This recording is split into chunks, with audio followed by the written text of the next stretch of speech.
That's right. Good evening and welcome into this IdahoSports.com, a special edition of the Prepcast, where tonight we are going to be talking about all things MaxPreps. My name is Brandon Baney. Thank you for tuning in live tonight on the IdahoSports.com YouTube channel, Facebook page, and Twitter account. If you're not on social media, we are also broadcasting tonight's Prepcast on our website, IdahoSports.com. If you click on the Game Streams tab at the top of the page, you click on that, you'll see a link for tonight's show also. But if you want to participate in the conversation, and believe me, this is why we're doing this, is so you, the fans, parents, players, etc., can all be a part of this conversation. We certainly encourage that. You have to be on social media. Drop your comments in, and we will throw them up on the screen and add to the discussion. And as you're sitting here tonight as well, if you could hit that like button and then share this will help everybody who isn't able to be here tonight find it a little easier on social media. Okay, my name is Brandon Baney. Let's meet our panel because they have much more interesting things to say than I do tonight. We'll start with Paul Kingsbury, the general manager at IdahoSports.com. Good evening, Paul. Good evening, Brandon. Happy to be here. Merry Christmas. I see you wore your best shirt there.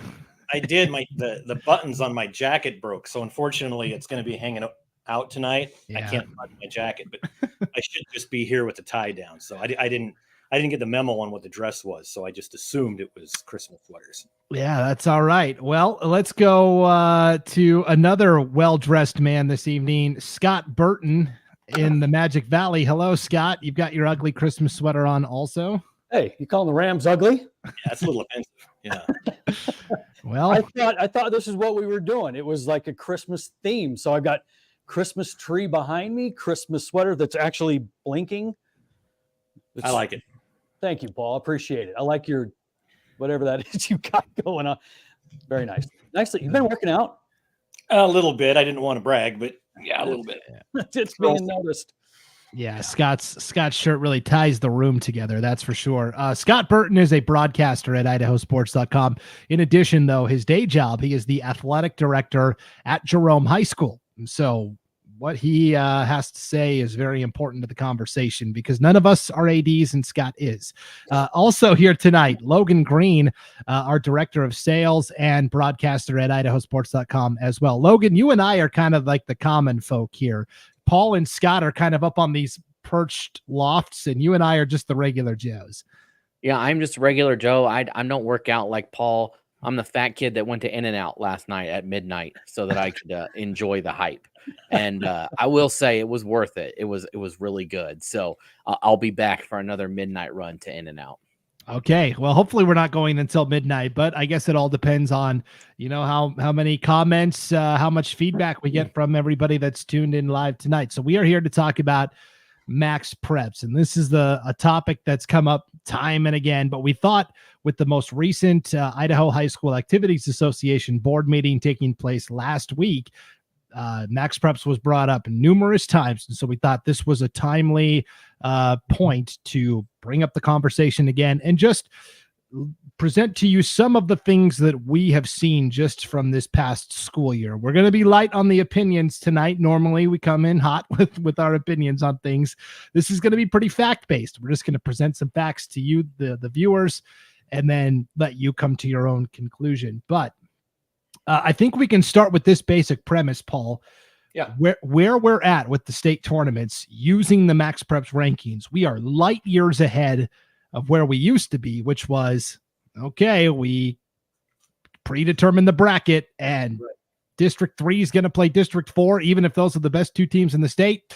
That's the way we drew up the bracket, 6 months ago. Right. And I came up a lot like Scott, actually. I grew up in that bracket era, and then both as a player and then with Idaho sports from the early from the turn of the century. I love saying that, and so all the way through there, that's just the way it was, right? There was complaining about it. Oh, the number 1 and 2 team played in the semis. It happened once in a while. Well, that's what happens, and yeah, I applaud the effort to improve, to evolve, to make things better. Absolutely. Is it better than ping pong balls in a Folgers coffee can? Absolutely. But like you said here tonight, we're just here to lay down some things that we're hearing, that facts we know, and let the chips fall where they may. But it is the system. But and I think we're going to see a lot of quotes tonight as well, and whatnot. Is it better? Yeah, I mean, especially from a broadcaster standpoint, you guys would agree it's better for a tournament to be, you get the number 1 versus 2 or 2 versus 3. You get the top 2 or 3 teams in that championship. That's the goal. And so far, I think that's happened most of the time. Yeah, generally speaking, the top 4 seeds are the teams that are playing in the semifinals. So in addition, for this show tonight, we conducted a poll. We sent a poll out to several athletic directors, volleyball coaches, and football coaches, because those are the fall sports that we're going to discuss more in depth. And we asked them to give their opinions and asked them a couple of survey questions, as it were. We gave them the option to remain anonymous or to stay and put their name out in front of what they were saying. And so you'll get a mix of coaches quotes as well as anonymous quotes tonight. But we asked them, one of the questions, are tournaments better off with the MaxPreps rankings as opposed to the old system that was a predetermined bracket? 75% said yes, we're in a better spot. Now 25% still said no. But 75% I think is a pretty good poll number. And for the most part, here are some of the responses. This is from Greg Basic, athletic director at Skyline. Yes, I think it rewards a regular season body of work, especially when having played tough opponents. An anonymous 5A athletic director says, I believe it gets the best teams playing each other later in the tournament rather than playing in the first round. A 1A D1 athletic director says, I've seen multiple examples of how you truly get 1 versus 2 in championships with MaxPreps, where in previous years, the predetermined bracketing wouldn't have allowed that.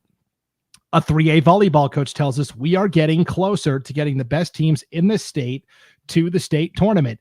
And Casey Grove, athletic director at Homedale, says anything was better than the predetermined brackets we used to have. With most sports, the goal is to separate the top 4 teams, and I think MaxPreps has done that.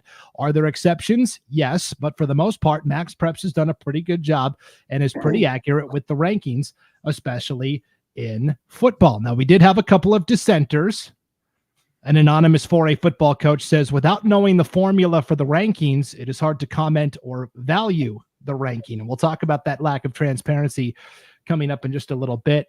And also Tom Harrison, the head football coach at Weiser. He is Idaho's winningest coach of all time. Championships at Snake River, Raft River, Pocatello, and Weiser most recently. He says, as a result of MaxPreps ranking on win margins, coaches are resorting to running up the score so they're in a better position to host playoff games.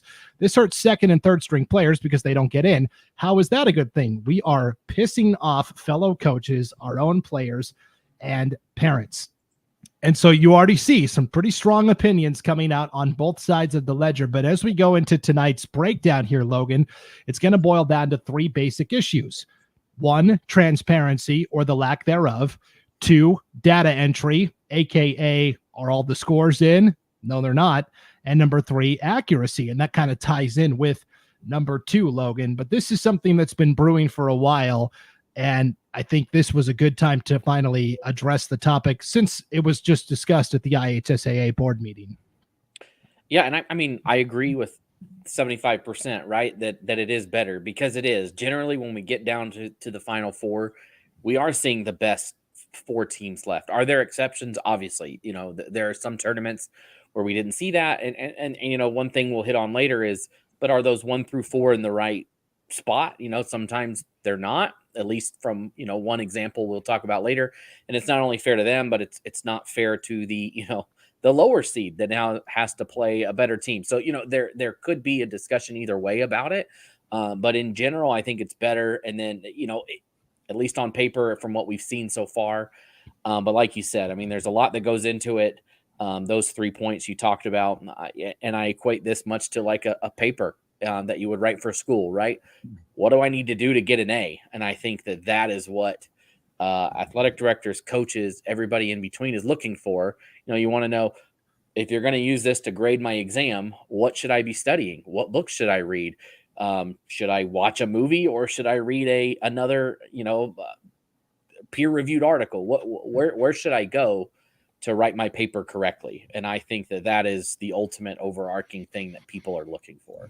Yeah, well, let's clear a low hurdle first, a pretty easy one. There's been talk about sportsmanship and teams trying to run up the score. We asked in our survey, do you feel sportsmanship has gone down? 76% said no. Only 24% said yes. Scott, this is something that we've talked about with this, just not well communicated. Typically when a team forfeits, the old standard has always been, okay, you report it as 2-0. That's kind of the minimum number of points you can score in a football game or in a, volleyball match, best 2 out of 3.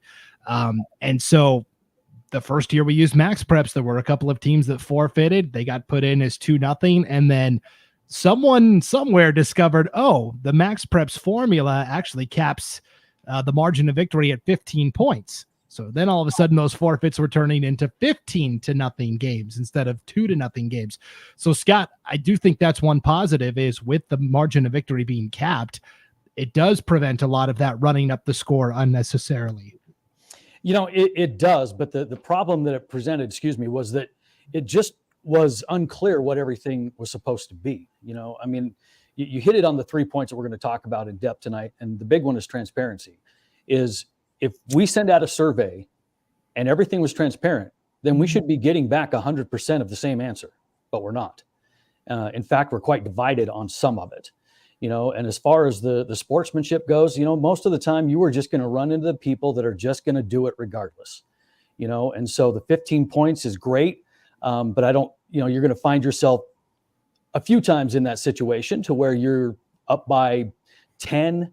You could end the game, but you need to punch one in for the MaxPreps things if you're really paying attention to that. But part of it too is the same thing. You talk about transparency with the coaches and not knowing, but the transparency with the fans and the general public as well. Because if you see a team that is up by 10 and you're wondering, why are they trying to march down and punch it in?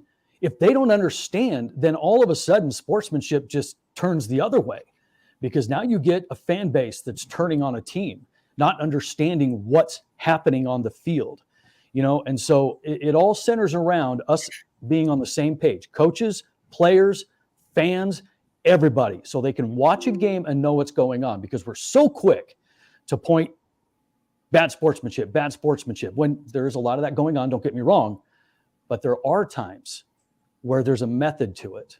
You know what I'm saying? And, Scott, and I think it's transparency.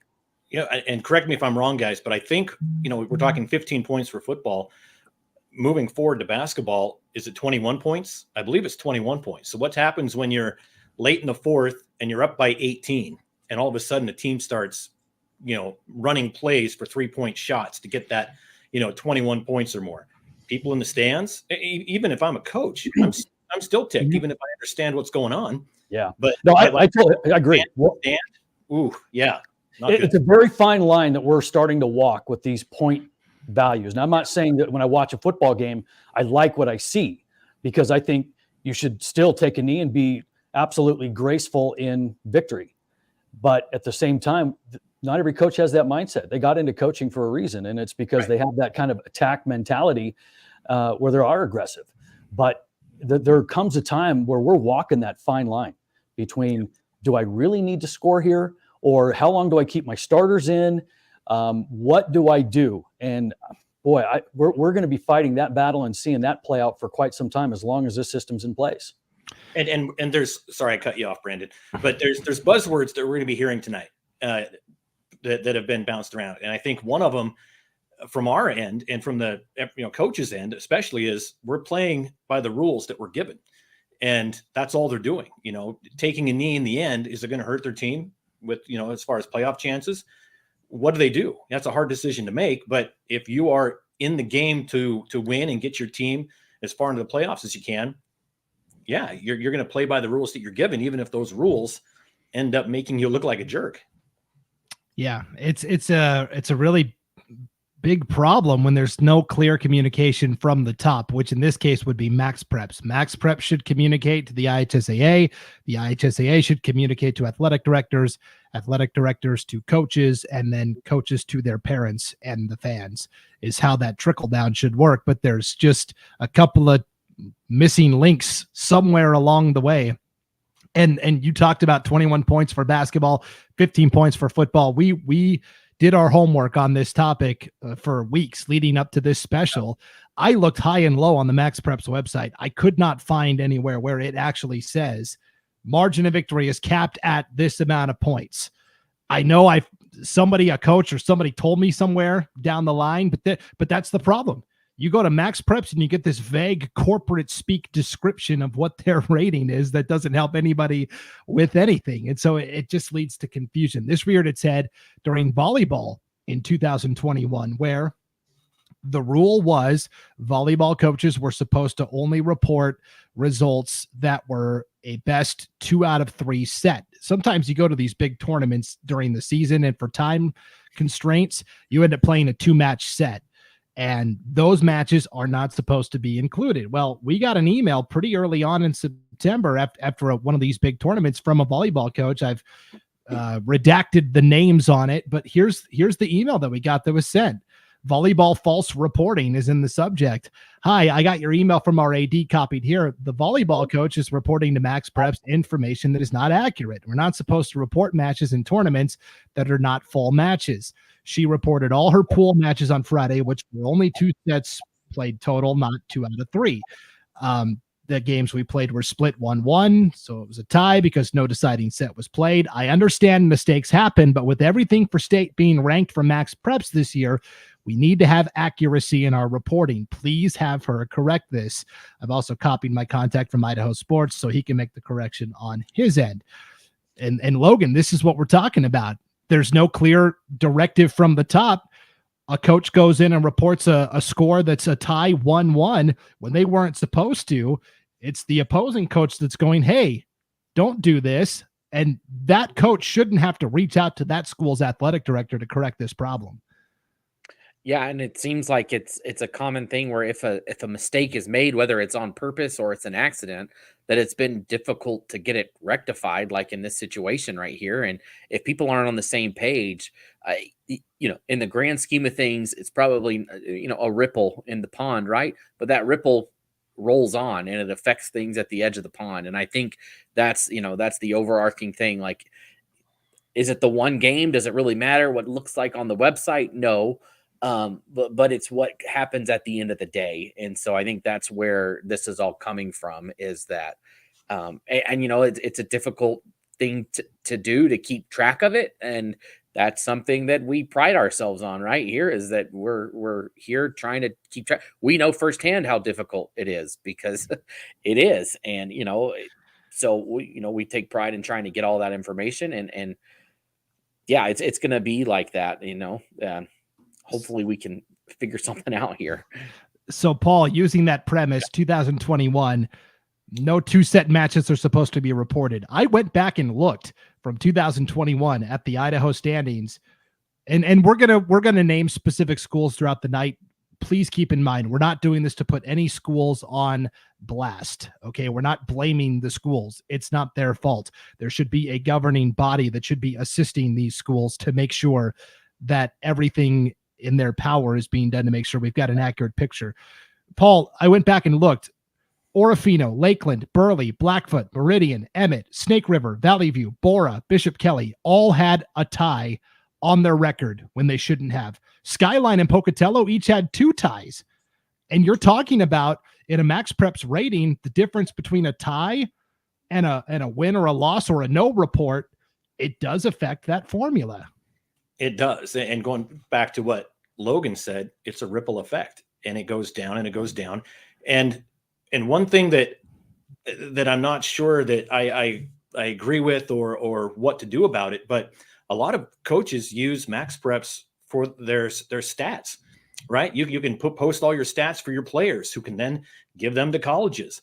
And if you're not allowed to put in those games that matter, then you're not going to have complete stats for the season, and that player's not going to have complete stats. So you're hurting the student athlete by not allowing to have every game put in. But what do you do? And I haven't heard that argument. I don't think I've heard that argument, but sometimes I have my own thoughts, which is scary. But I think that one is, why can't you put those in? Because of stats. But I also understand not. But when you've got some doing it, some not, and it's the Wild West out there. Okay, that's fine for everyday situations, but not when they matter for a state tournament seeding or a state tournament bracket setting, all of the above. So, Scott, we had this problem in the very first year of only results that were 2 out of 3 are supposed to be reported. Well, not everybody was following that standard. So what was the solution? Well, we're just going to take away all the in-season tournament results. None of those are going to count towards the overall. Only your in-season, regular season matchups that are not at tournaments we're going to count. And as we're seeing from volleyball coaches now that responded to our survey, that's not a better solution. Here's Michelle Dodds, the head coach at Hawaii. The approval of tournament matches counting towards seeding is hopefully going to help with correct seeding. District 3 has the majority of the teams in the state. The teams in the Southern Idaho Conference must play every team in the conference, regardless of how many points are given for a win or loss. Strength of schedule will always hinder the 5A and 6A schools in the SIC. Here is Madison's first-year head coach, Whitney Howard. This system this year actually benefited her team, but here she is saying, I like the MaxPreps seeding over the pre-seeded bracket, but this year was so janky once they took out tournament play. And this is a coach whose team benefited from not having in-season tournament results reported. The way it was seeded with tournament play, I thought was a very accurate portrayal of the teams in the state. I would argue that tournaments need to count towards the final state seeding. And then we had an anonymous 3A volleyball coach here, big, long answer, and we appreciated that. But essentially, she said that I'm sure there will be many teams that will input matches that are only 2 sets, not best 2 out of 3. It doesn't appear that there will be an easy way to figure out which should be included and which should not. I believe that whatever is decided needs to be more clear to coaches on what to include and what to keep out. It was all over the board on what was being done this past season. And Scott, that is the crux of the issue. There is no directive from the top of, hey, when you're reporting scores, this is how you do it. Don't report these scores. And Scott, you have spoken to the MaxPreps point of contact for the state of Idaho. It's the person the IHSAA talks to. It's the person athletic directors talk to. It was a big problem for her this season trying to cull through those results.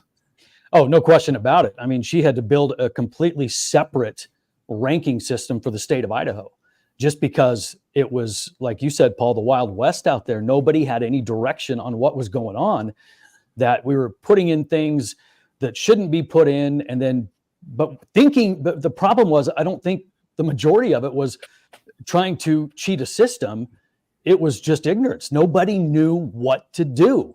And that was an issue, and you go right back to those tournament things. I mean, you're going to get a lot of those volleyball coaches that we're talking to saying, yeah, you should count tournaments. I mean, that's why we go to these things, to get that type of state experience, to play some teams that we wouldn't normally play, and also to play some teams that are really, really good.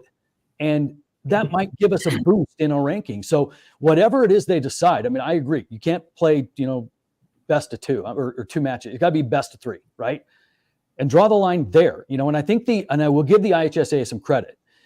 They are moving towards that a little bit starting next year, with the counting regular season, counting the district they counted the district tourney, but now they're going to change it next year, or they're talking about it to where the regular season 2 out of 3, but not the in-season tournament out of 3. They're going to start including that now, based on the last meeting that they had. So they're trending in the right direction, but the growing pains that are going on here, some of them are just, in my opinion, inexcusable.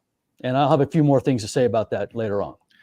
Yeah, it all boils down to, again, no clear direction from the top. And like we said, 99% of the coaches that are not reporting scores or reporting the incorrect information are not doing so for nefarious reasons. It is simply because they don't know. And there's such a high turnover rate with coaches and athletic directors that, they come into a job and they don't know that they're necessarily supposed to report these things or what they're supposed to put in or what they aren't. They've got 10 million other things on their plate that they've got to worry about besides MaxPreps. So, and this is my opinion, or I guess I shouldn't say that opinion, but right. If no opinions, Logan, it's not going to hurt, right? Let's say, let's go back to the tournament thing, right? it's not going to suddenly make a bad team with a bad ranking all of a sudden jump to the 6th seed, right? A team that's not going to make it, right? The good teams are going to perform well in tournaments, and it's going to impact their ranking as it should. The teams that are not will drop a little bit, right? You know, and there is an exception to this that we that will come up. But, you know, generally, if something's missing or it's not, or it's added or it's not added, it's going to be in correlation with how that team performs. Now, I can see the opposite side of somebody that doesn't want a tournament put in there, because if you're a team that maybe doesn't have the financial, it's not feasible for them to travel to Boise to come do a tournament, and so they're stuck doing what they can at home. They miss out on that opportunity to boost, theoretically boost their ranking. So there's a lot of spider webs, I think, that go into that. But just some thoughts there. Yeah, and I want to piggyback on that, Logan. Here's a question from Max. He says, but then how does MaxPreps figure out-of-state teams and how much each team is supposed to win by? Logan, speaking of the volleyball problem, Skyview is a volleyball dynasty, right? Doesn't matter if they're playing at the 5A level or the 4A level. They have been the best volleyball program in the state for large schools for like 6 or 7 years now. They went to several prestigious out-of-state tournaments where they are playing nationally ranked teams. None of that counted in their MaxPreps ranking. Only the regular season results, which came against District 3 that was a little down compared to years past. And so what happens? Skyview gets the number 3 seed into state, when anybody with a pair of eyes could tell you, well, this team should probably be the number 1 seed. And Logan, we brought up a great point as we were talking earlier this week, and it's not fair to Skyview, but it's not fair to that number 6 seed that has to play the best team right out of the gates. No, it's not fair to them for that reason specifically, right? Like you really have to play the 1 seed, but now, it's not fair to you also that the 8 seed suddenly got an easier game. Like, I came into this at the 6 and I have a harder game than the 8. I think there's a lot of that you can look at specifically with that situation and say, this just doesn't seem right to anybody. But it goes back to the quote that you read earlier from, I believe it was the Hawaii coach, right? Where the new 6 and 5A SIC would be hindered, right? Based on if their league's low, it is what it is, because there's more teams. And you saw that with Skyview, right? When I think everybody, like you said, with a pair of eyes knew they were the number 1 seed. And what did they not lose a set to an Idaho team this year?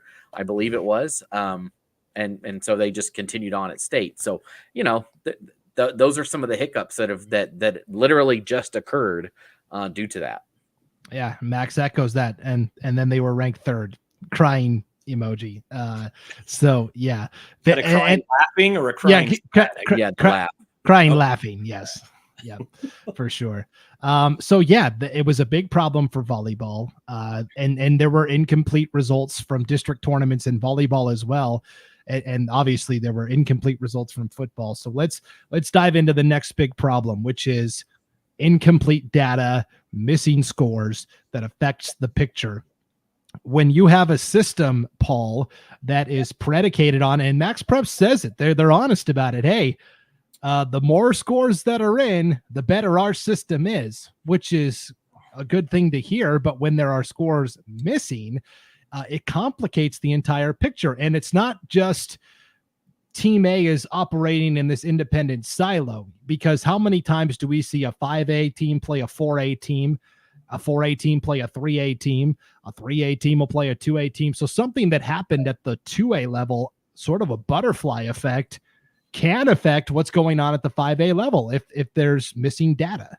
And one thing we saw in that poll that we did, there were a lot of coaches that said, well, if you don't put in your scores, then you're just hurting yourself. I don't think they understand how that trickle down effect works, and sometimes trickle up effect works. If you're not putting in scores, you're not just hurting yourself, you are hurting and or helping others. And it takes 2 to tango on this too, because like IdahoSports.com, when you put in a score for Team A, it goes into Team B score as well. So it's not just on one coach. And correct me if I'm wrong on that, but I believe you put in a score and it goes on both teams' schedule. So it's not a matter of one coach hoarding and putting it in the end. There's two coaches that are at fault here. It's like any kind of divorce usually, right? There's usually some fault on both sides, but it always comes back to, well, if they don't want to put in their scores, well, it's both. And as far as, and I'm having a hard, we talked about not putting in opinions, so I'll stop. Okay. Good. Before you have to mute me. That's all right. Okay, guys, I'm going to play a couple of audio clips from the most recent IHSAA board meeting. It took place last week. This topic came up. Hey, there's this, not all the scores are getting reported and it's affecting things. Here is basically, Scott, I want you to weigh in on this after we hear the clip.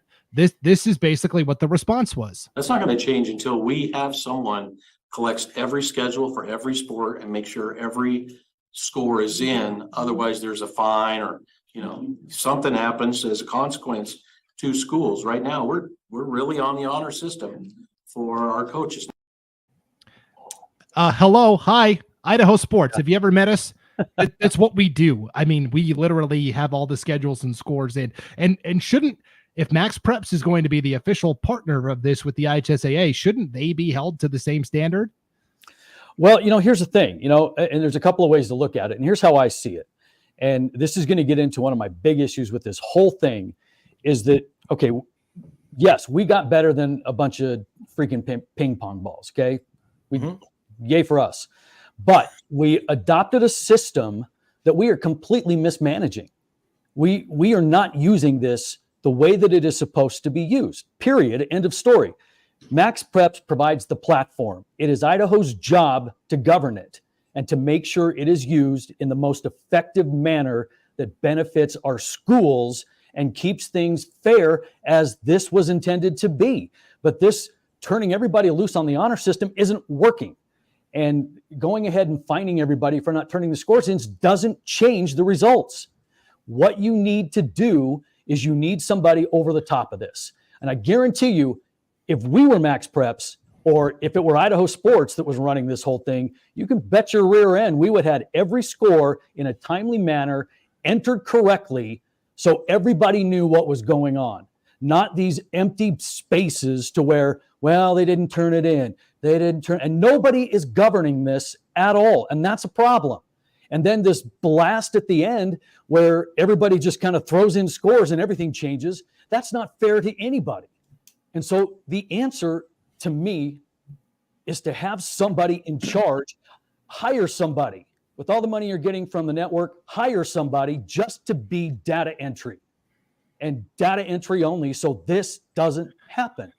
Hey, Brandon, your job is to hit the mute button whenever Scott and I get out of control. Yeah, sorry about that. No, you basically said everything I wanted to say, but I reined myself in. Oh, but fantastic. I'm the one that takes the hit now. I mean, real quick, to take you behind the scenes of how we do it at IdahoSports.com, we have coaches or fans that submit scores to us and we can accept those. We always double check and make sure. And yes, sometimes we get a score wrong, right? Nobody's perfect. But we correct that as quickly as we can once it's been brought to our attention. Basically, Paul tackles it at night and gets scores at night. And then I get up in the morning and I spend the first 2.5 hours of my day tracking down the scores that didn't get reported. I'm emailing ADs. I'm texting coaches. Hey, do you have the score from your game last night? We're missing it. And that process with two live bodies, I mean, we have 99% of them in by the time 24 hours has passed from when the game was played. At MaxPreps, it is basically, Paul, oh, you didn't report it? Okay, well, we're not going to do anything about it. Right. And one thing that I was going to say that I guess I can say now is just to play devil's advocate against Idaho Sports. I mean, did we have complete schedules and scores for volleyball? Nope, we didn't, because volleyball is a very hard sport to get information on. Us begging coaches to help us give them coverage is hard sometimes. And so we miss, especially those tournaments, those big tournaments, we miss those. However, we've got 90%, right? But if we were the ones responsible for seedings, you damn right we're going to have all that stuff in, right? But we're not. And so we focus our attention to soccer and to football and to everything else we do.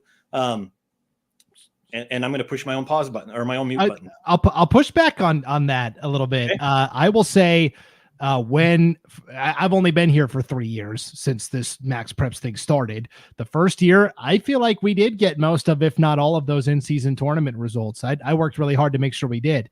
Okay, you're right. Then when I found out that those weren't going to count towards the MaxPreps ratings, I said, well, okay, I want to reflect what the state is using. So we just didn't report any of those tournament scores, just like they're not on MaxPreps or not supposed to be. So that's right. That's where I would say I think we're still, getting the important scores in for volleyball, but yes. We do have a couple of comments here from the fans. Here's Amelia. She says, could be wrong on this assumption. Some coaches update and report MaxPreps, others don't. You're definitely right there. My son's coaches do not. I don't blame them. However, this skews the stats, players in the number one spot, who's ranked where on the leaderboard. I could see this having big effects on student athletes who are looking to go beyond high school, but hey, what can you do? Yeah, stats, of course, some coaches report, some don't, but at the minimum, you should be able to get your score in, or somebody could look and go, hey, this score's missing. Let me reach out to this coach and just get it real quick. And then that's one less thing they've got to do. Chuck says the IHSAA needs to take control of scores and rankings. Letting MaxPreps take care of it is ridiculous. And it leads to basically scores falling through the gaps. And that's where we're going to turn now, guys, to what happened during the football playoffs this year. Sorry. Oh, go ahead. Can I make a quick comment? Yes. And, too, it's not just having them. It's in a timely manner, right? Because these rankings are updated frequently throughout the season, right? So week 7 of football, you could look at it, or volleyball, whatever you want to say, let's go early October, right? You can look at the rankings and say, man, I'm in second place right now in the state. But let's just pretend there's 3 schools that haven't entered a score all year, right? All of a sudden, I got to have those in. I'm going to dump them in. They're accurate now. Everything's updated. But all of a sudden, that number 2 team is down to 7. Well, I wish I would have known that all year long so that I was, I don't know if you play better in a game. If I had known I needed to win that, you should have won it anyways. But, that alters how you're thinking throughout the season. And so, not that is happening. I'm not saying that's happening. But there are effects if you don't have them in on time based on what people are seeing throughout the season. Yeah. Just to kind of further that point, you're right. And it is important that it's timely, because as a coach and a former coach, I tell you what, if I feel that my team is going to make the state tournament for whatever reason, I'm scouting the opposition, and I am trying to play guessing games with who I might play. And I want to get a head start on watching this team on film. And if I think that I'm sitting in a number 2 or 3 spot, and I am going to play either one of these 2 teams that have been kind of hanging around this area down here, I'm going to start watching them. But when that influx of scores in a non-timely fashion, or right before the rankings update that determines state or whatever it is, changes everything, all that time has been wasted, because now everything is flip-flopped. And you're right, Logan, timely is crucial in this process. So what happens when we get to the end of the regular season for football and we are getting ready to start the state playoffs? Well, we kind of knew going into the weekend that it was going to have to wait until Sunday, because there was one game, Melba versus Nampa Christian, that got moved to Saturday. They played on Saturday night. It was the only game that took place. So we knew, okay, we're not really going to have an idea of the final MaxPreps rankings and what the brackets look like until Sunday. Well, we wake up Sunday morning and we're trying to monitor this, and I'm looking at MaxPreps. Paul's looking at MaxPreps, and we're going, boy, there's still a lot of scores missing. Well, I guess, I don't know, maybe the brackets will come out on Monday. Next thing we know, here's the official bracket. And I'll admit, I got kind of caught flat-footed, and I said, wait a minute, how could there be a state bracket already? I took screenshots to show everybody kind of in real time what I was processing. Here is, for example, the official 4A bracket that was released by the IHSAA. You can see down here, guys, in the bottom right-hand corner, 11:06 a.m., October 22nd, right? That was that Sunday. The following minute, I went to MaxPreps. You can see just right here in this screenshot, 3 missing scores. And again, look at the time. It's 1 minute later, 11:07. So we've got the official bracket at 11:06. At least 3 scores still missing at 11:07, including one from your school, Scott, Jerome. So this is a 4A game that could have impacted the 4A bracket, but they just released the bracket anyways, even though there were numerous scores still missing. And so Paul reached out and said, hey, I saw you guys release the brackets. Not all the scores are in yet on MaxPreps. Just, seeing what's going on. And Paul, what was the response that you got? There was a vote in the September board meeting that there was a deadline. The deadline had passed Saturday at midnight, and anything that was entered after that point would not be counted. I mean, there was just a deadline in place, and that was to stop what's happened in the past of, okay, here's the brackets, and then another school enters a score, or a school from out of state enters a score, and it changes rankings. So then they have to change things. And so to avoid that, they just said, okay, well, we're not going to hold accountability on MaxPreps to have complete information. We're just going to set a deadline so they don't have to deal with this mess in a day or two when more scores are entered. Is that what you wanted? Or is that Okay. No, that was perfect. Right. So yes, and we'll talk about this deadline that was set at this September meeting in a moment. But it caused a couple of problems, especially with the 2A bracket and the 1A D2 bracket as well. And Amelia says, makes much more sense to run this in-house. Yes. And I think that's kind of the overwhelming sentiment we got, was that, hey, if there's missing scores, there should have been somebody. Yeah, I agree having the deadline is important, but then there should be someone rounding up those missing scores before the deadline, or talking to coaches and ADs to get those scores in. Because at the 2A level, there was a score that was missing between Firth and West Jefferson. Now we're going to play hypothetical here, which I typically don't like to do, but in this scenario, not knowing what the MaxPreps formula truly is, that's all this is an exercise in hypotheticals. So Scott, you reached out to your contact person at MaxPreps, and you were able to get the computer data from the MaxPreps ranking update that ran on October 22nd, which was Saturday at midnight, basically Sunday at midnight.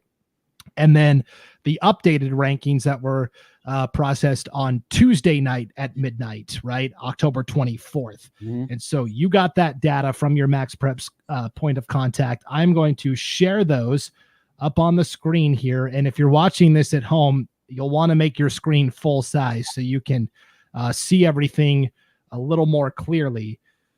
But this is, if you take a look here, on the left is the October 22nd batch of MaxPreps rankings. And then on the right is the October 24th. You will see right here for Firth on this 2A side, 3-4 is their record. And same thing on the Tuesday update, Firth with a record of 3-4. The problem is Firth actually went 4-4 in the regular season, with a season concluding victory over West Jefferson, a game that was never reported. How does this affect the 2A playoffs? Well, yes, it was, but not for a long, long time. How does this affect the 2A playoffs potentially? Well, Ryrie was in competition for the final at-large playoff spot, which was determined via the MaxPreps rankings. They ultimately were beaten out by Marcine for that final playoff spot. Well, Ryrie had played Firth in the regular season and had played them really tough. It went to overtime, and they lost by 6 in overtime. If a Firth win was not part of the complete set of data, if it had been included, would that have been enough to raise Ryrie past Marcine? We'll never know now, Paul, because, well, it wasn't reported. Now, one thing I learned a long time ago is you don't want to piss Matt Harris off. I mean, that's he worked with us for a long time. Sorry, I cut you off. Go ahead and finish the question. Well, and what I was going to say is we can't say for certain that even if that score had been reported, that Ryrie would have gotten in. But if you're a Ryrie fan, wouldn't you have wanted that Firth score to be reported?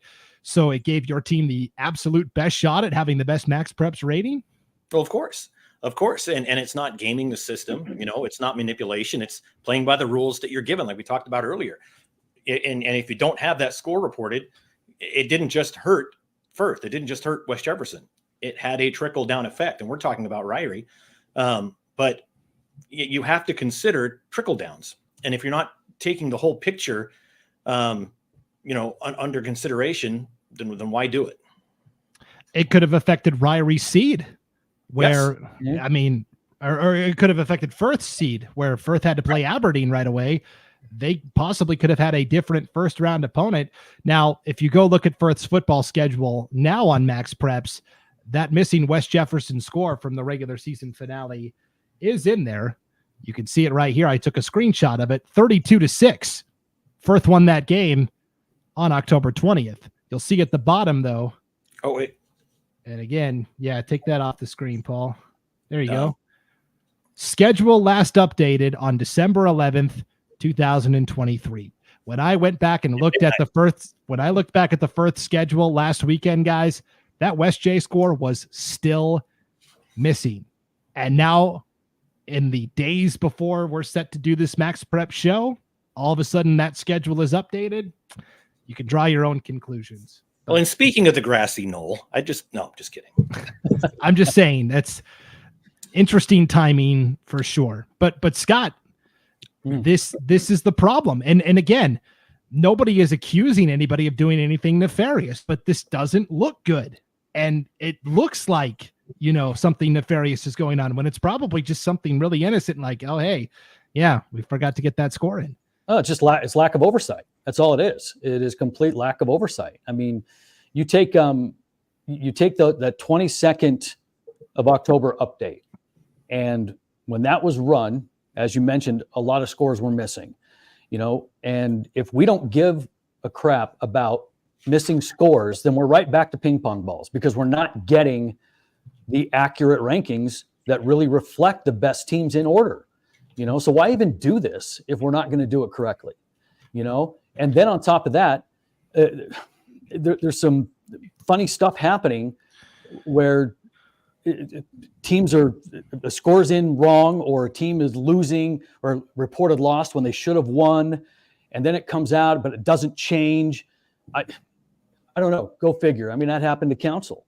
Yeah, and we're going to get to that in just a second. Good. Yes, but one of the survey questions we asked when we polled various athletic directors and coaches was, were you aware of this September meeting by the IHSAA where this deadline was set of Saturday before state midnight? That's the cutoff to get the scores in. 66% said yes, we were aware of the deadline, but 33% said no. And that's, to me, that's a big problem. If a third of our respondents said no, I wasn't aware that there was a deadline, that's a problem. There's somewhere it's getting lost in the communication. Well, and Brandon, I had to, I could look at those results as well. And one thing that I saw was they would say yes, but it was, yes, we were reminded to enter in scores repeatedly. Yes, we were reminded to enter in scores. And so I think that kind of skewed the actual poll results of, did you know about it versus were you reminded to enter in scores? There's a difference there. But unfortunately, the ranking system didn't do it very well. Yeah, and here's some of the responses we got in transparency. An anonymous 1A D1 coach, yes, I was aware of the deadline. It would probably be good to let scores be entered until Sunday, but if the IHSA has to have things printed, then people need to be responsible for somehow getting the scores posted. An anonymous 1A D1 athletic director, I was aware of this deadline. In my opinion, even though it was not entered on time, that information is crucial and should have been gathered before seeding was done. Sharsty Moore, the head volleyball coach at Horseshoe Bend. That's the other. We talked about Skyview being the dominant volleyball program. Yeah, Horseshoe Bend is the other.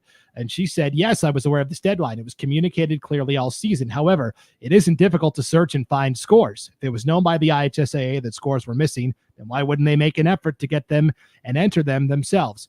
Maybe schools or teams that don't make the deadline should be fined, as it does affect other teams and the entire state tournament process. Thankfully, in volleyball, it's a true double elimination.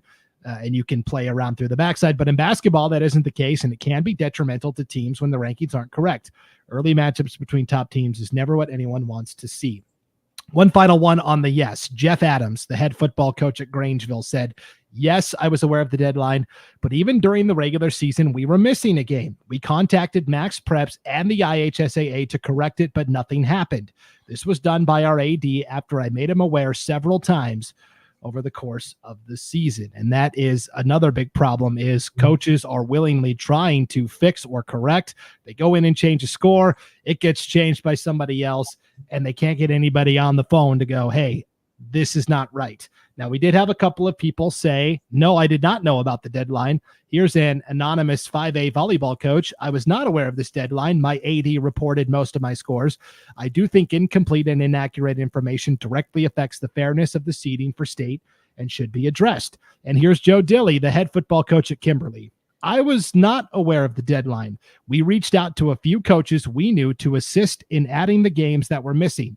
A couple of games were added on Sunday, but too little, too late. And Scott, that's where I want to go next. Kimberly is a 3A football team, and you were on a piece of scratch paper as the brackets were coming out. You were kind of jotting down where you thought the seeds would be based upon what MaxPreps said.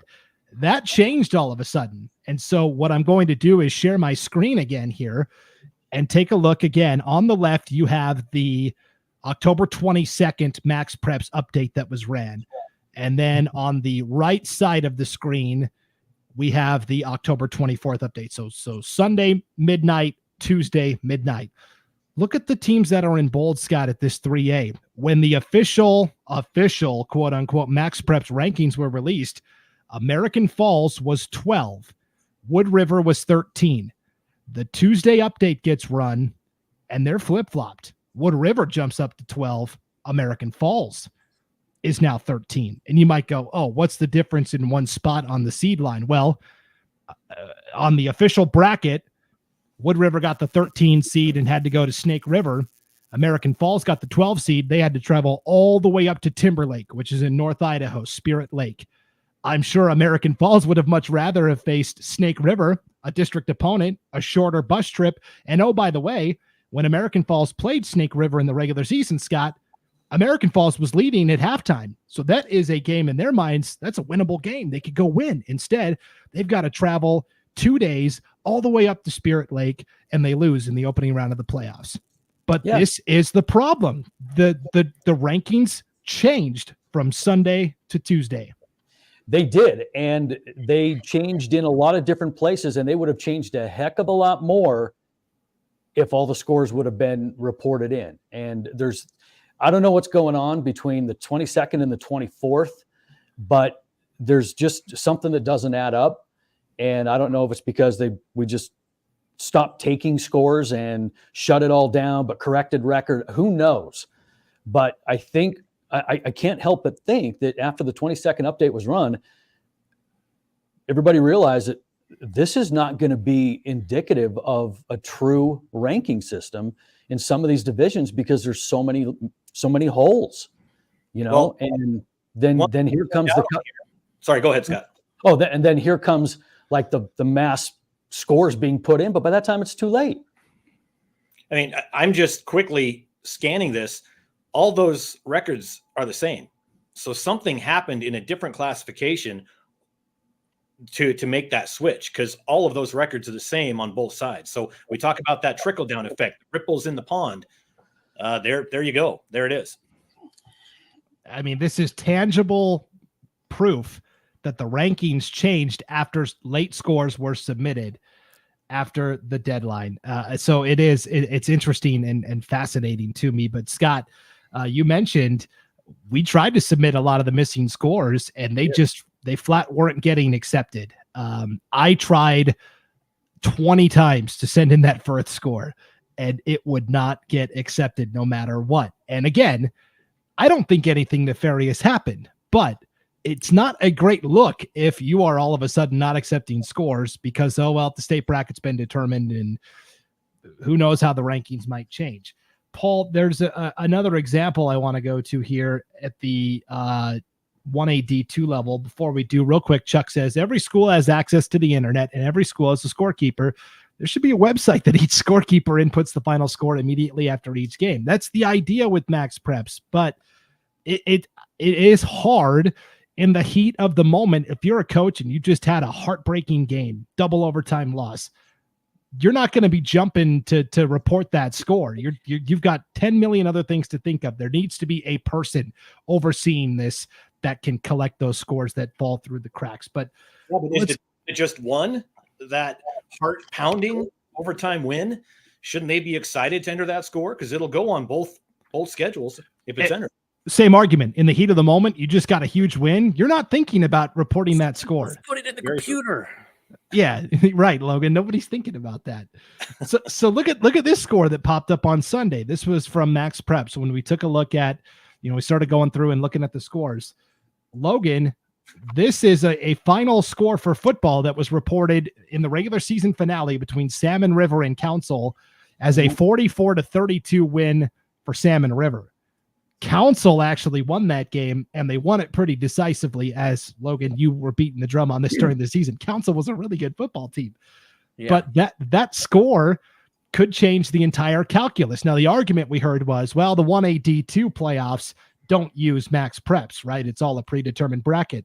But think about Council played Butte County, right? They played a lot of 1A D1 programs that did use MaxPreps, so it does affect everything. Yeah, they played Grace, I believe, in the season. They played Butte County.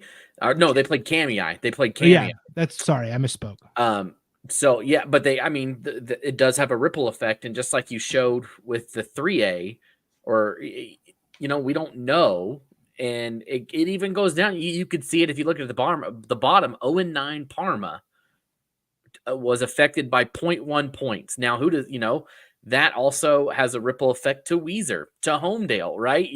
And then Homedale played Lake City, a 5A team. So that's going to have a ripple effect up there. Like, it literally, the 1As are their own, they don't cross over into anybody else. But outside of that, it is a 2A game can affect. There is a clear path from a 2A team, right? Because Parma plays a lot of the 2A WIC teams. Then they play Homedale. Homedale likes, in the past, they've played Emmett. They've played Lake City. They like to play those bigger teams. All of a sudden, now everybody is affected by Parma's football schedule. And that is that's the story that you can look at there. And when you go back to should there be a governing person in charge or anything like that, or somebody that's overseeing that, it can be done because we do it. You and Paul guys were just talking about the scores and your schedule. You should see our text chain on Friday night, right? Who has this score? What was the score of this game? Like, I'm like, Brandon, I saw this score online, like it's like, we don't just, I finished my Middleton broadcast. I turn off my computer. It's okay. What was the score? What was the score? What was the score?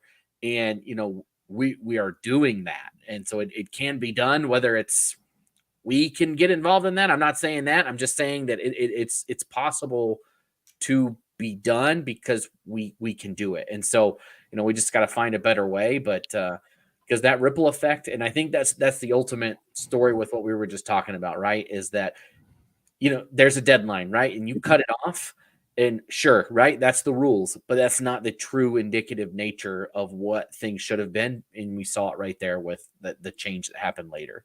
Yeah. Well, and we saw that it's reversed, but it's also the wrong score. Yeah.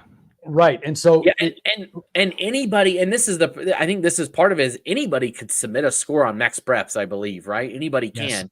Yes. And to that, anybody can submit one to us. But if we had saw that score come across in our accept area, we immediately would have said, that doesn't look right. Yeah. I'm going to text somebody at Council who I know and say, well, what was your final score? And, they'll say, 60-12. And we say, okay, we got this. This was wrong. And this is where, if you were trying to submit that one score, Brandon, and you're not able to even submit it, but we are an easy email away, and we can fix it. That there's humans we do beat the computer sometimes, right? We are better than AI here and there. And this might be a situation where we are, because we can humanly look at that score and say, that is not correct. Yeah. And, because we get them sometimes, right? In our submission, that it'll be somebody submits the, Sugar Salem South Fremont score at the end of the first quarter. And then they submit it at halftime. And then they submit it at the end of the third quarter. And you can clearly see that. The progression. Just wait till it's over, and we can track that. And then usually in those situations, you'll double check with somebody. So, Yeah. Go ahead, Scott. Yeah, well, and you're right, Logan. And the thing is, if we're doing it, the human eyes that we have and the following that we have over high school sports in Idaho and the familiarity we have with these teams, who's good, who isn't, we can look at a score and go, wait a minute, that doesn't appear to be right. That's where we come in. And that's what we can do that others cannot do, especially when you outsource like it's been done. And so that's a huge thing that we can catch. But here's the other thing I don't understand is I want to go back to that council thing for a minute, because it didn't add up for me at all. Okay, so this was the score that was put in to MaxPreps, and it should have been reversed. Council should have been 44, Salmon River should have been 32, correct? Yeah, those weren't even the right numbers, but yes, Council should have won. Yeah, okay, so either way, flop it. So, correct me if I'm wrong as I go through this. So when the 20-second update was run, the one that we have used for the rankings and the seedings and everything else, and I know that they don't necessarily go by all of this, something doesn't add up, because go to Council, okay? In MaxPreps, in that 20-second update, their record should have been 5-4 because of that inverse score. Am I right? Correct. Okay. Well, between the 22nd and the 24th, that's when, Paul, you reached out and said, hey, what can we do to get this score fixed? And then it got fixed before the 24th update, correct? And then we ran the 24th. Well, we assume so. Yeah. Either way, it doesn't matter. Let's assume that it did. Okay. All of a sudden, the 24th update is run, and look at the record. It's 6-3. It shouldn't have been that way. It shouldn't have been that way at all. And I don't understand how that happened. Right. And I don't know. I'm not looking for a smoking gun. I'm not trying to accuse anybody. I'm just saying that doesn't add up to me at all. Right. In theory, because Council truly was 6-3. That is their correct record. But Paul, it is correct. But Paul, you have at the time of the first update. Correct. Yes, 6-3 was their true record, but with that incorrectly reported Salmon River score, as Scott said, their record should have appeared as 5-4, unless another loss was turned into a win somewhere, and then that's a whole nother set of problems. But Paul, you've got on your phone, you don't have to say what you said or anything like that, but just tell me what day and time you reached out to Council High School to ask about getting this score corrected. It was that Sunday. I know that. Now you're at, we should have done this in prep. Oh, here. Yeah. It was, I'm sorry. It was Tuesday at 3:13. So by Tuesday, that score still had not been fixed to the point where Paul felt necessary to reach out and say, hey, this score isn't correct. And Paul, correct me if I'm wrong, you had tried to submit the correct score several times and you hit the wall, right? I went through on Sunday and submitted every score that was missing in MaxPreps. I went back week to week to week to week, and I submitted every score that they were missing. And I never got an email, hey, we're looking into it. Hey, thanks for posting, which I know is what happens. It's, hey, thanks for posting or submitting the score. None of them were posted. None of them. And so that's when you felt compelled to reach out to Council and go, hey, can you try submitting this correct score? I've tried and it's not working. That was on Tuesday. So, right. Well, and really I did it because I wanted to see what the rankings would look like when they auto updated on Tuesday, because that's huge. A winless team beating Council, who played all these other teams. I knew there was going to be a huge trickle down effect. And so I'm like, hey, we should probably get this fixed. And whether it was or not, I don't know, but it doesn't matter because now we're looking at, and when did you get these? Scott, you got these spreadsheets, right? When did you get these? I got them earlier this week from both MaxPreps and the IHSAA, and they're the exact same. So, okay. And I will say this, I mean, they were both very easy to work with. I mean, Sure. easy conversations and very pleasant and on both sides. So, I mean, there was no, holding back on anything, but this is, what was sent. Okay. It just And doesn't. It doesn't. And I think we said this doesn't affect the 1A D2 bracket, and I think maybe that's Right. part of their conversation. Well, this is a 1A D2 team; it doesn't affect them. But And it was. Council, Kendrick, Camas County all play teams in 1A D2 or 1A D1, right? And all of a sudden that's going to roll. That's going to roll forward for them. Now, did their bracket get it right? Were the best two teams playing on championship Saturday? Or I guess it was Friday. Yes, it should have been Butte County. It should have been Oakley. That's what it should have been. And it was great. It worked out like it should have. But could it have messed something up? I think that is the question. It could have sent the number 4 team to a 5 seed, and now they are playing on the road in a semifinal when they should have been at home. I think that's. I think even more so than that, Logan, is hopefully it didn't affect anything. But how do you explain running an update that should have said 5-4 instead of 6-3? I mean, if it's supposed to be completely computer generated and that was run on 10/22, that should say 5-4, regardless. And so, how much trust do you put into a system that happens? I mean, that's my question. Yep, it is. It's puzzling for sure. And we're talking hypothetically here, but we have seen with our eyes how the 3A bracket would have changed. American Falls, instead of going to Timberlake, you would have had to go just down the road to Snake River in a better matchup for you in that first round of the playoffs. And so they couldn't have gone any further in that game, and they couldn't have stayed any closer in the other game, right? Literally. Funny. And so this was a point that was brought up at the IHSAA meeting, concerns about the lack of scores getting put in. And basically, I'm going to play another clip for you. Again, this was something that was said at the meeting. Football, we don't have a problem at all because they've been doing a couple of years longer. Plus, they enter one game a week. And if one coach doesn't enter, the other coach does, and they hear about it from each other. They take care of themselves, so to speak.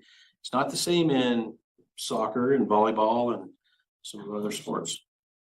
Paul, I think we just outlined that there are problems in football, regardless of what the opinion on the IHSAA board is. Yes, we did. So it's interesting how other athletic directors, Scott, were bringing up these issues. Tony Brulot from Eagle, John Halleck from Caldwell, both spoke up about the missing scores, but also the lack of transparency. Mm-hmm. And essentially the answer they got back was, well, it doesn't really affect anything anyways. It's not determining what teams get in. Somebody said that on the board. They said it doesn't affect what teams get in. And then there was like a couple of seconds of silence. And then somebody said, well, it does for football. Well, the exact quote, MaxPreps does not determine at all, emphasis was there, what teams go to the state tournament. And then some actual board members went, well, kind of, but no. Yeah. Anyway. So I didn't mean to be a difficult interview there. Just this self-regulation thing is really hard for me. So I hope you all appreciate how good I'm being right now. Yeah. And I feel bad that I'm picking up the slack for you, Paul, but I appreciate you picking up the slack. But I'm not saying anything. And let me just kind of qualify some of this stuff that I'm saying too, is that, I've got tons of friends that are working at the IHSA. I'm not bashing them. I just hope that they can see, and I think they are. I really hope they are, that, hey, even though we have a system, we just can't just throw it out there and expect everybody to run it for us, and everybody's on the honor system, and it turns into the Wild West, and it just gets out of control. And we just can't do that. And my suggestions are simply regulate it, and that's it. And pointing out some of these irregularities that we're seeing in these what if scenarios that we will never know should open enough eyes to want this to be tightly regulated somehow, because right now, the way that it's done, we are not getting an accurate depiction of what our ranking should look like. And then the lack of communication and transparency is kind of feeding that entire monster, because we don't know what to put in. Nobody's holding us accountable for it. And then why do we even have the system if we're not going to use it right? And that's really all I'm saying. I'm not trying to bash on anybody in particular, but what we've said are facts. Is anybody else's phone absolutely blowing up during this prepcast? I've got mine on silent. We do have a couple of comments I'm going to throw up on the screen here in a second. But here's the analogy. It's like you're baking a cake. You've been charged with baking a gigantic cake for the entire state of Idaho. And you've got your butter and you've got your sugar and you've got your eggs, but you forget one or two key ingredients. You forget the flour.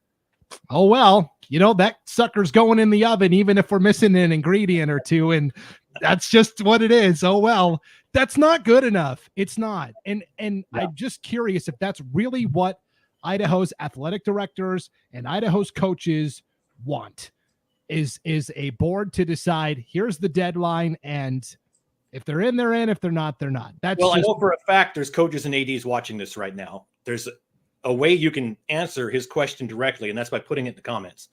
You got a question or a comment, put it in there. Tell us what you're thinking, especially, we want to hear from everybody, but especially if you're a coach or an AD right now, share. Yeah. Here is Sean Kane. Well, that takes the cake. I appreciate appreciate the humor there, Sean. Okay, here's a question from Gary.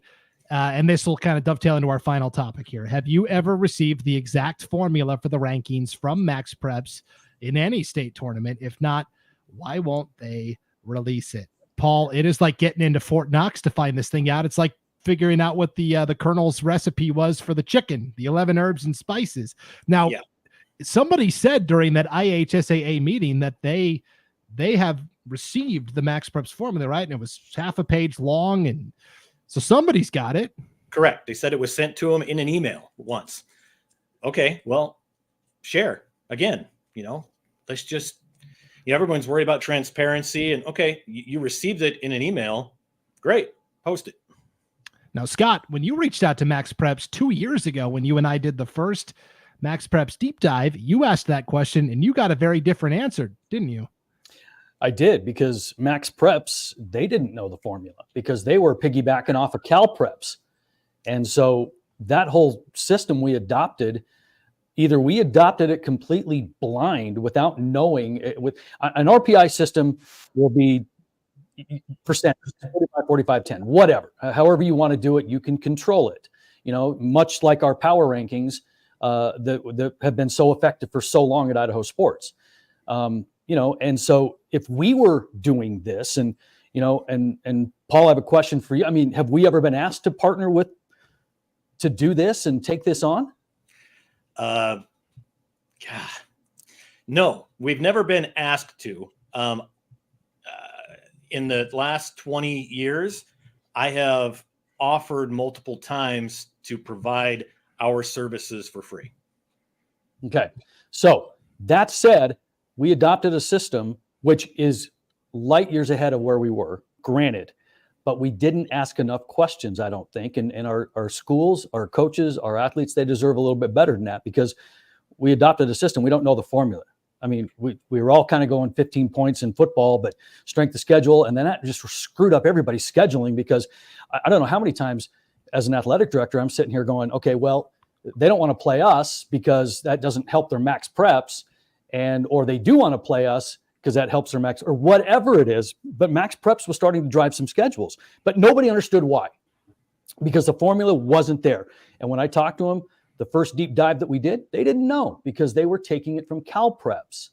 And I'm not blaming MaxPreps for that. I'm just saying we probably should ask some more questions.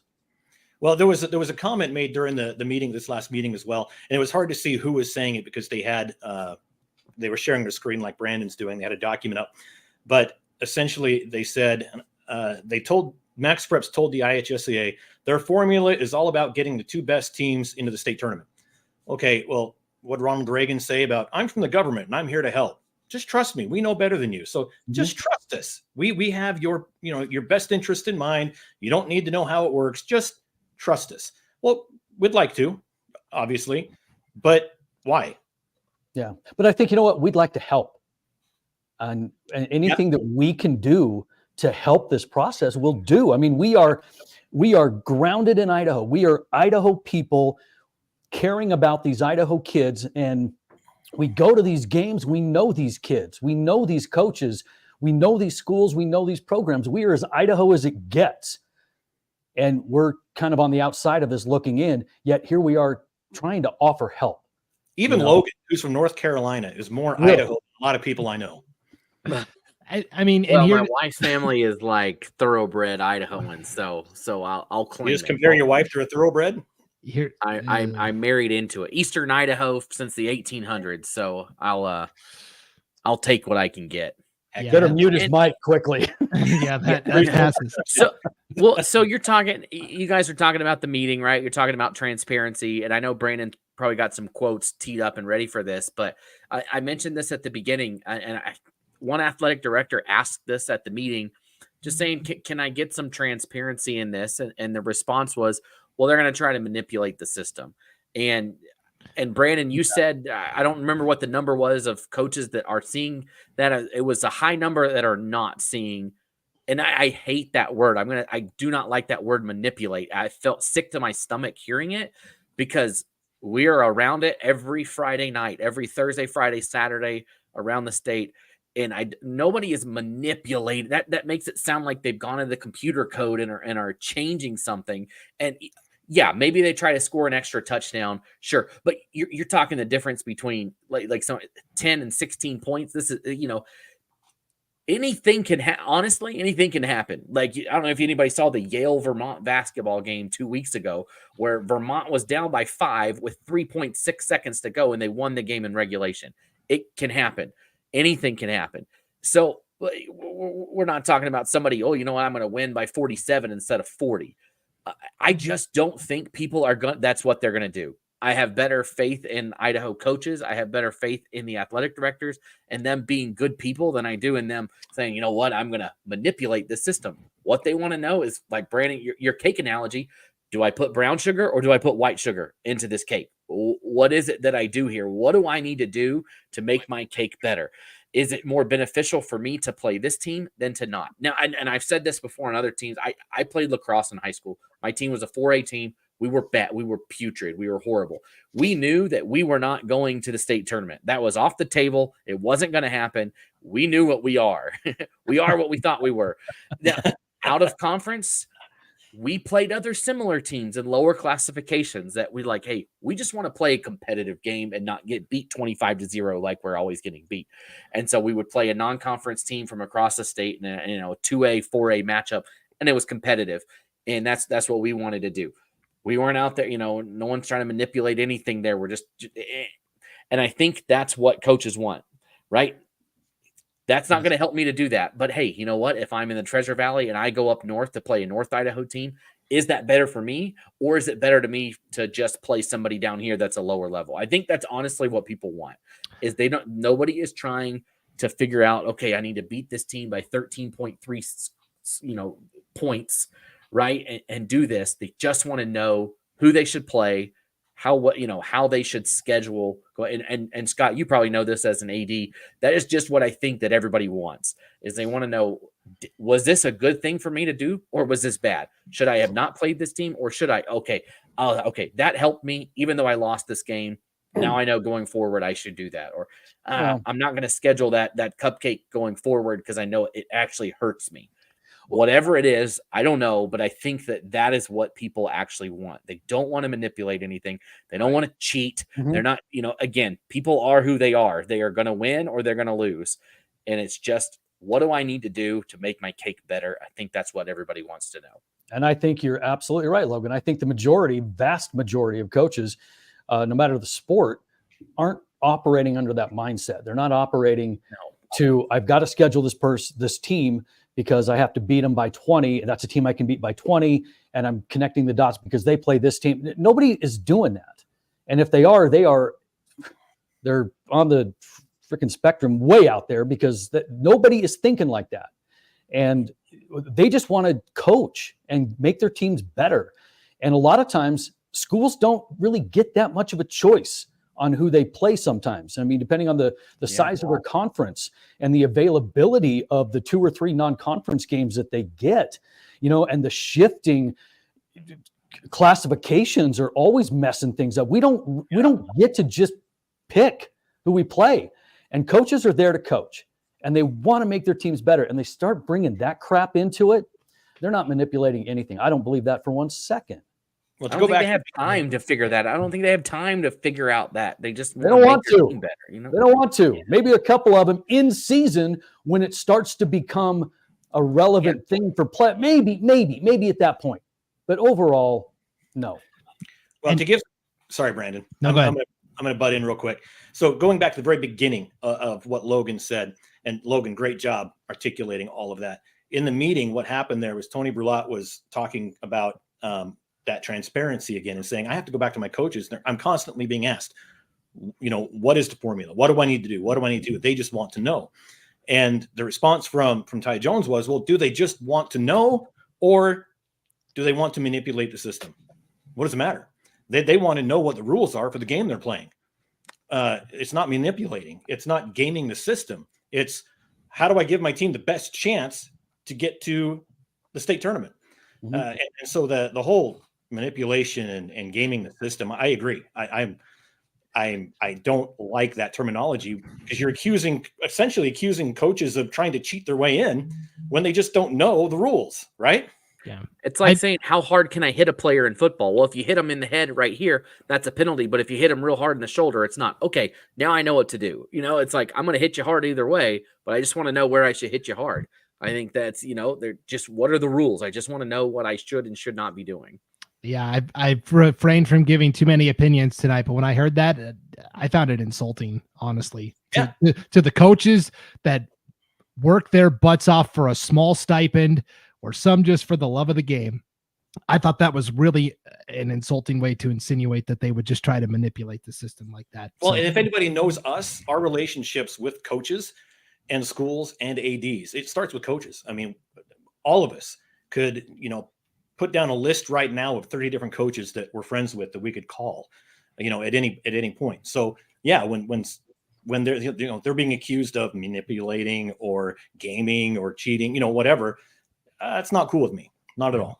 Yeah. So, tying up this lack of transparency, Mark had a good comment.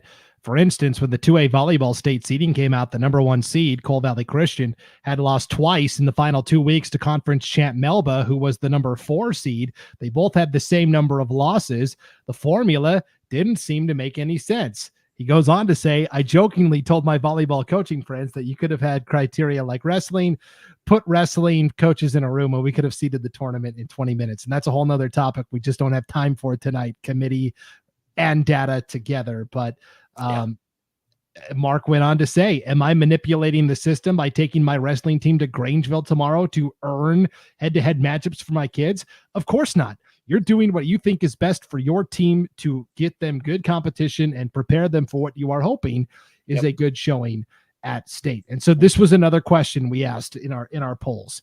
Would you like to see more transparency, less transparency? Pretty overwhelmingly in favor of more transparency. Here's Ashley Sayer-Frederick, head volleyball coach at Grace Lutheran, 1A D2 school. They went undefeated this year, all the way up until the undefeated semifinal at state. Well, they got dinged because they played in this gigantic conference, kind of like a Skyview, kind of like an Hawaii. And so they're just wondering, we went undefeated and we were like the 3 seed. Shouldn't going undefeated, be worth a little more? But here's what she said.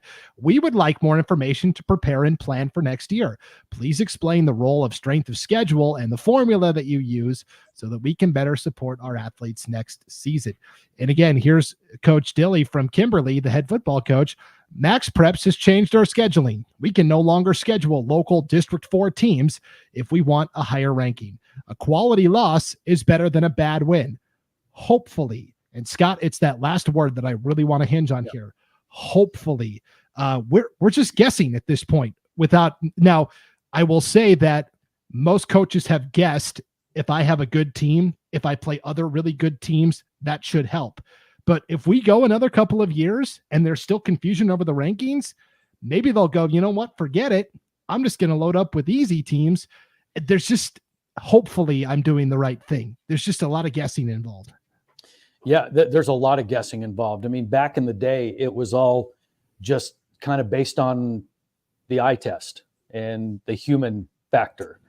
And no matter what, the human factor will always have a lot of relevance in any of these discussions. But the fact of the matter is there's no human element in this at all. And it's all generated by computers. And so what we're trying to do is figure out what the system is, because we don't have, somebody like the whole Florida State debacle in college football look at this and go, you are not going to be able to compete with these teams. You are not one of the 4 best teams right now. But it takes a committee or a human model to really kind of to figure that out. And we don't have it. And so what our coaches are doing is tell us what we need to do so we can best set our non-conference schedules, and it's just confusing because there is no human element. And I really think no matter what we do, no matter how we tweak it, we still need to have that discussion. How do we include the human piece of that puzzle, the eye test? Yeah. And who is the human that we use? Correct. That's always a big one. Correct. Because back in the day, it was, I mean, look at the polls that we have now. Aside from the MaxPreps deal, we've got media polls, we've got coaches polls. I mean, they know as well as anybody, for the most part, who's playing well and who isn't. Right. They understand who's injured, who isn't. They understand strength of schedule. They understand the little nuances of a game that maybe a computer doesn't understand. So I think we at least need to have that conversation at some point. Yep. Yeah. I think we're close. We're there. We have built a system that is light years ahead of what we used to have, which is what we all said at the top of the show. Yes. But there are some big glaring issues that I think need to be fixed. And until they do, we're going to continue to have dissension. We're going to continue to have people become disenfranchised with the process. And so the 2 biggest things, again, by far, are getting all of the data in. If we are committed to using MaxPreps, okay, that's fine.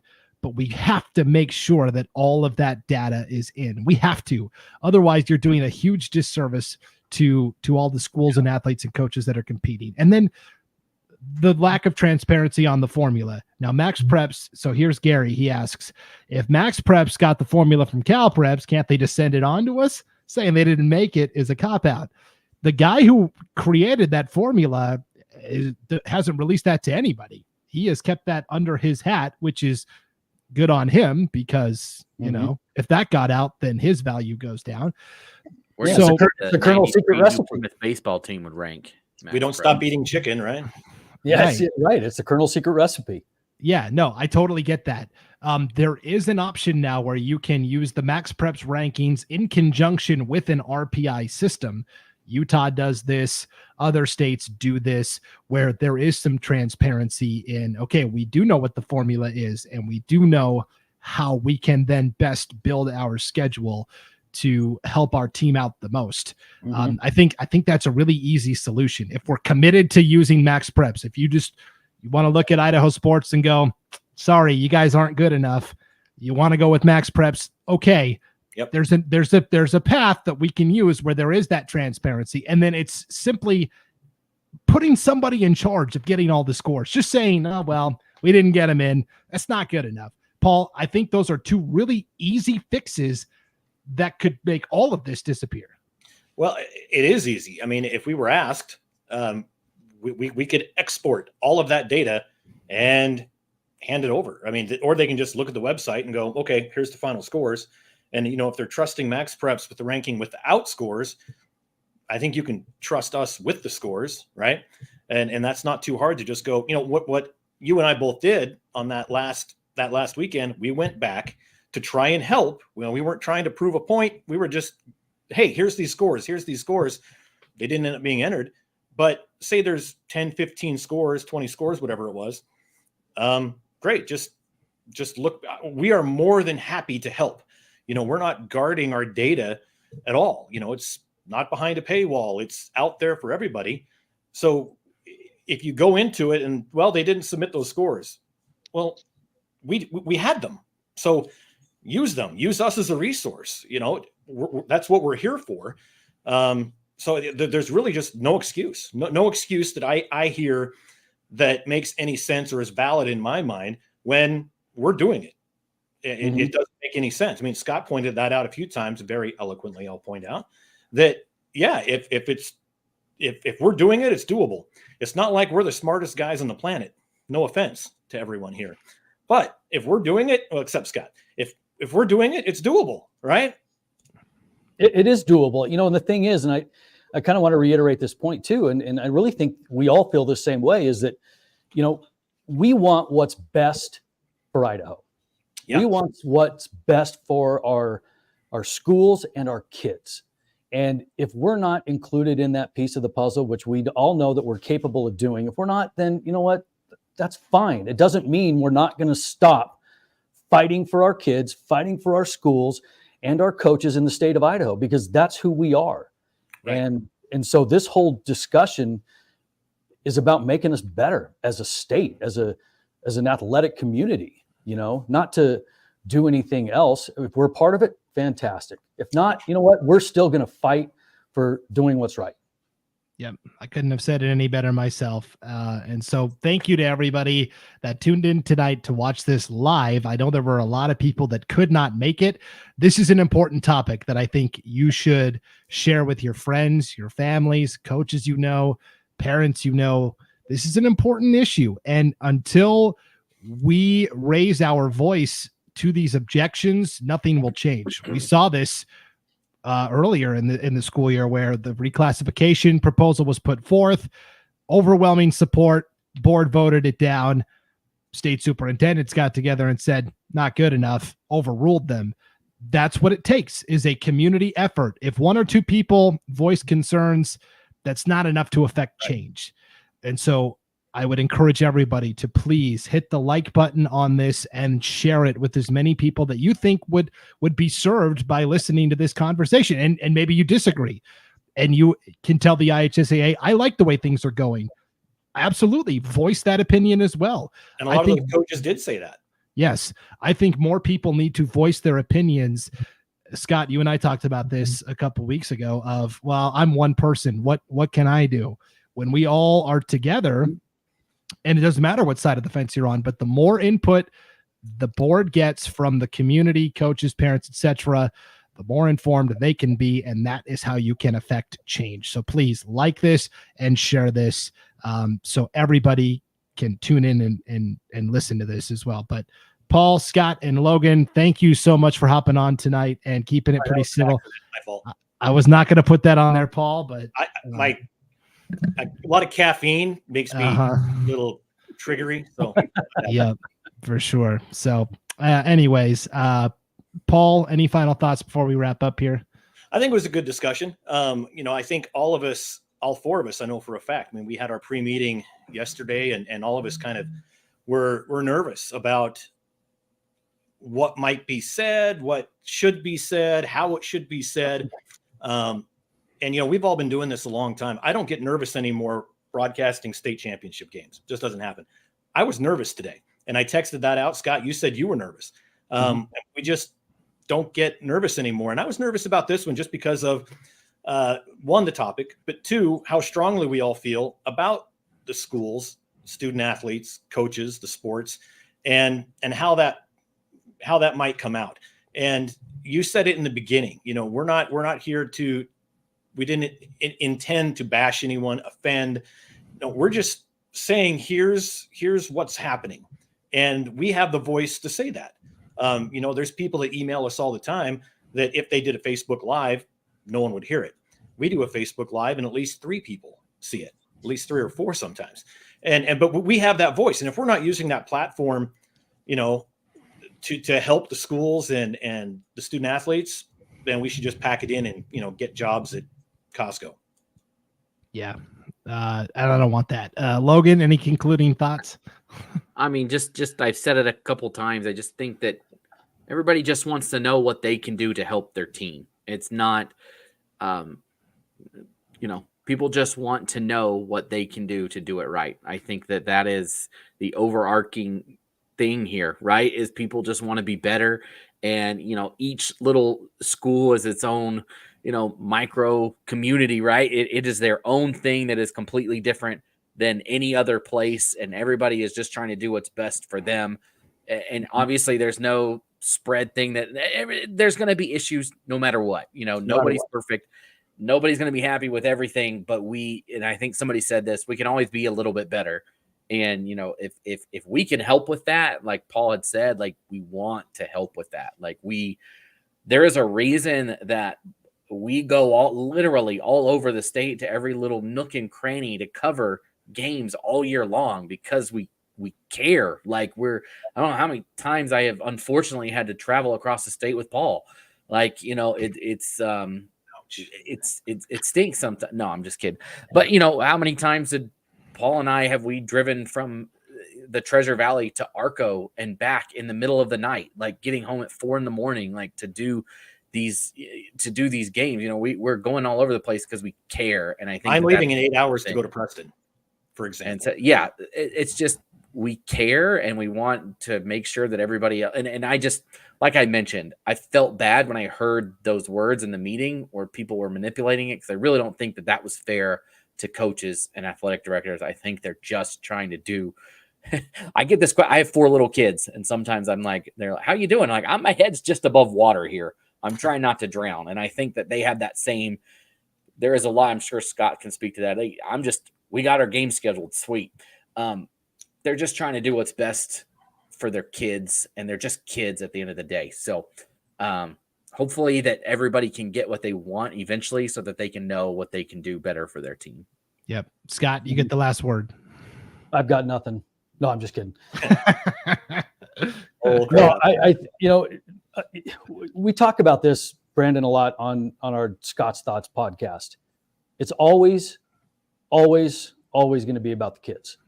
The minute we start treating our kids like a business is the minute we lose the meaning behind what we're doing. And I think sometimes we get to that point, and I think that's what makes us a little bit different, is we've got all these personal relationships with these coaches, with these kids, and they care and we care. And like you said, Logan, we care, and that makes us different.